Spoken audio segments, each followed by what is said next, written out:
ಸಿದ್ದೇಶ್ವರ ಸ್ವಾಮಿ ಪ್ರೌಢಶಾಲೆಯ 2006-7ನೇ ಸಾಲಿನ ಎಸ್ಎಸ್ಎಲ್ಸಿ ವಿದ್ಯಾರ್ಥಿಗಳ ವತಿಯಿಂದ ಗುರುವಂದನಾ ಕಾರ್ಯಕ್ರಮ ಹಾಗೂ ಗುರು ಶಿಷ್ಯರ ಸಮಾಗಮನ ನಡೆಸಿದ ಅಳಿಯ ವಿದ್ಯಾರ್ಥಿಗಳು ಪಾವಗಡ ತಾಲೂಕಿನ ಸಿಕೆಪುರ ಗ್ರಾಮ ಪಂಚಾಯಿತಿ ವ್ಯಾಪ್ತಿಯ ಹರಿಹರಪುರ ಶ್ರೀ ಸಿದ್ದೇಶ್ವರ ಸ್ವಾಮಿ ಪ್ರೌಢಶಾಲೆಯಲ್ಲಿ ಗುರುವಂದನಾ ಕಾರ್ಯಕ್ರಮಕ್ಕೂ ಮುನ್ನ ಶಿಕ್ಷಕರ ವೃಂದದವರು ಹಾಗೂ ಹಳೆಯ ವಿದ್ಯಾರ್ಥಿಗಳು ಸೇರಿ ಶ್ರೀ ಸಿದ್ದೇಶ್ವರ ಸ್ವಾಮಿಯ ದೇವರ ಪೂಜೆ ಸಲ್ಲಿಸಿ ದೇವರ ಆಶೀರ್ವಾದ ಪಡೆದು ನಂತರ ಕಾರ್ಯಕ್ರಮವನ್ನು ಉದ್ಘಾಟಿಸಿ ಮಾತನಾಡಿದ ನಿವೃತ್ತ ಶಿಕ್ಷಕರಾದ ಕೆಟಿ ಮಲ್ಲಿಕಾರ್ಜುನಯ್ಯ ಅವರು ಶ್ರೀ ಸಿದ್ದೇಶ್ವರ ಸ್ವಾಮಿ ಪ್ರೌಢಶಾಲೆಯಲ್ಲಿ ಓದಿರುವಂತಹ ಎಲ್ಲ ವಿದ್ಯಾರ್ಥಿಗಳು ಸೇರಿ ಒಂದು ಕಮಿಟಿ ಮಾಡಿಕೊಂಡು ಒಂದು ವರ್ಷದಲ್ಲಿ ಒಂದು ಬಾರಿ ಗುರುವಂದನಾ ಕಾರ್ಯಕ್ರಮವನ್ನ ಮಾಡುವುದು ಒಳ್ಳೆಯದು ಹಾಗೂ ನೀವು ಈ ಕಾರ್ಯಕ್ರಮ ಹಮ್ಮಿಕೊಳ್ಳುವುದಕ್ಕೋಸ್ಕರ ಯಾವುದೇ ರೀತಿಯ ಆಡಂಬರದಿಂದ ಹೂವಿನ ಹಾರ ಹಾಕುವುದು, ಶಾಲು ಹೊದಿಸುವುದು, ಇನ್ನಿತರೆ ಉಡುಗೊರೆಗಳನ್ನ ಕೊಡುವುದು ಬೇಡ.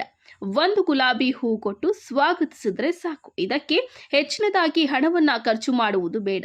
ನೀವು ಶಿಷ್ಯರಾದವರು ಗುರುಗಳ ಆಶೀರ್ವಾದ ಪಡೆದು ಗುರುಗಳ ಮಾರ್ಗದರ್ಶನ ಪಾಲಿಸಿದ್ರೆ ಸಾಕು ಎಂದು ತಿಳಿಸಿದ್ದಾರೆ.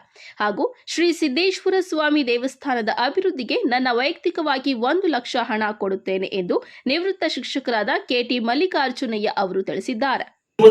ಈ ಗುರುವಂದನೆ ಕಾರ್ಯಕ್ರಮದಲ್ಲಿ ಬಂದಾಗ ಅನ್ನಿಸ್ತು, ನೀವು ಯಾರು ನಮ್ಮ ಸಿದ್ದೇಶ್ವರ ಸ್ವಾಮಿ ಪ್ರೌಢಶಾಲೆಯಲ್ಲಿ ಓದಿರ್ತಕ್ಕಂಥ ವಿದ್ಯಾರ್ಥಿಗಳೆಲ್ಲರೂ ಸೇರಿ ಒಂದು ಸಮಿತಿಯನ್ನು ಮಾಡಬಹುದು. ನೀವು ಗುರುವಂದನೆ ಕಾರ್ಯಕ್ರಮವನ್ನು ವರ್ಷದಲ್ಲಿ ಒಂದು ಸಾರಿ ಇಟ್ಕೊಳ್ಳೋದು ಒಳ್ಳೆಯದು ಅಂತ ನನಗೆ ಅನಿಸ್ತಾ ಇದೆ.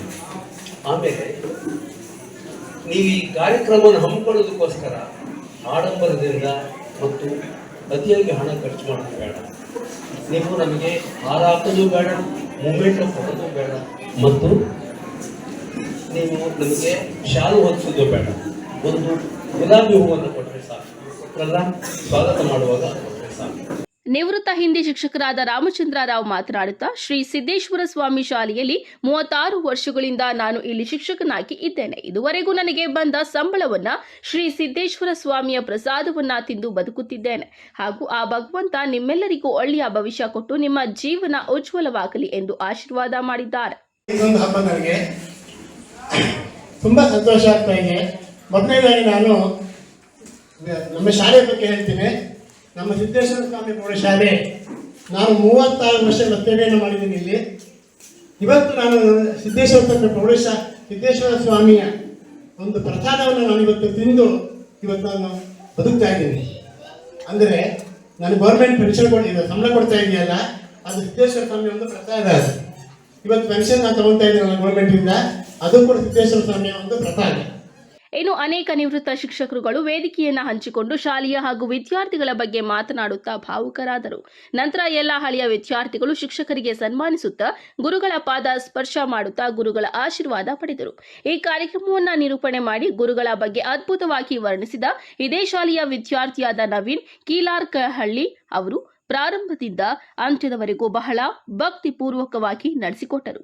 ಈ ಸಂದರ್ಭದಲ್ಲಿ ಮುಖ್ಯ ಅತಿಥಿಯಾಗಿ ಭಾಗವಹಿಸಿದ ಅಜಯ್ ನಾಗೇಶ್ ಅವರು, ನಿವೃತ್ತ ಆಂಗ್ಲ ಶಿಕ್ಷಕರಾದ ರಾಧಾಕೃಷ್ಣ ಅಂಚಾಟೆ ಅವರು, ನಿವೃತ್ತ ಶಿಕ್ಷಕರಾದ ಡಿಎನ್ ಸತ್ಯನಾರಾಯಣ, ನಿವೃತ್ತ ದೈಹಿಕ ಶಿಕ್ಷಕರಾದ ಹೊನ್ನಪ್ಪ ಅವರು, ನಿವೃತ್ತ ಚಿತ್ರಕಲಾ ಶಿಕ್ಷಕರಾದ ಮಂಜುಳಾ ಸಿಕೆಪುರ, ಮುಖ್ಯ ಶಿಕ್ಷಕರಾದ ಕೆಎನ್ ರಮೇಶ್, ಕನ್ನಡ ಶಿಕ್ಷಕರಾದ ನರಸಿಂಹಮೂರ್ತಿ, ಆಂಜನಪ್ಪ ಸಿಕೆಪುರ, ಚಿನ್ನಬೋವಿ ಜಿಎ ರಘುನಾಥ್ ಹಾಗೂ ಶಾಲೆಯ ಎಲ್ಲ ಶಿಕ್ಷಕ ವೃಂದದವರು 2006-7 ಸಾಲಿನ ಹಳೆಯ ವಿದ್ಯಾರ್ಥಿಗಳು ಭಾಗವಹಿಸಿದರು.